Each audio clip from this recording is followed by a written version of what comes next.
یہ بھی بڑی تکلیف دیتا ہے، بڑی تکلیف دیتا ہے۔ وہ یہ بدعت ہے، یہ حلوے پکا کے دیتے ہیں اور یہ پوڑے پکا کے بیچتے ہیں، یہ ختم دلاتے ہیں، کیا کرتے ہیں؟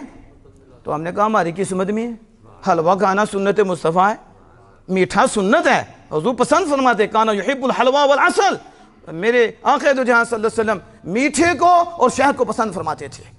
یہ تو حضور کی سنت ہے، لیکن یاد رکھو کیونکہ حدیث پاک میں آیا کہ کینہ پرور جو ہے اس رات محروم رہے گا۔ مجھے بتاؤ جب آپ تحفہ بھیجتے ہو تو کینہ جتنا بھی ہو سینے سے نکل جائے گا۔ وہ کہیں گے ہمیں اپنا تو سمجھتا ہے نا، اس تحفے میں یہ پوشیدہ ہے کہ وہ رات آنے سے پہلے ایک دوسرے کے تحفہ دو۔ بیٹیوں کے گھر میں چلے ناراضگی بھی ہوگی، ناچاکی بھی ہوگی، کہیں گے تحفہ آ گیا، ادھر سے تحفہ آئے گا، ادھر سے تحفے سے میرے آقا دو جہاں صلی اللہ علیہ وسلم محبت بڑھتی ہے۔ کیا ہوتا ہے؟ تو جب دیں گے تو رات آنے سے پہلے کینہ نکل جائے گا، جب کینہ سینے سے نکل جائے گا تو آمینہ کے لال کے ذریعے رب کا نور آ جائے گا۔ اب سمجھ آ گئی؟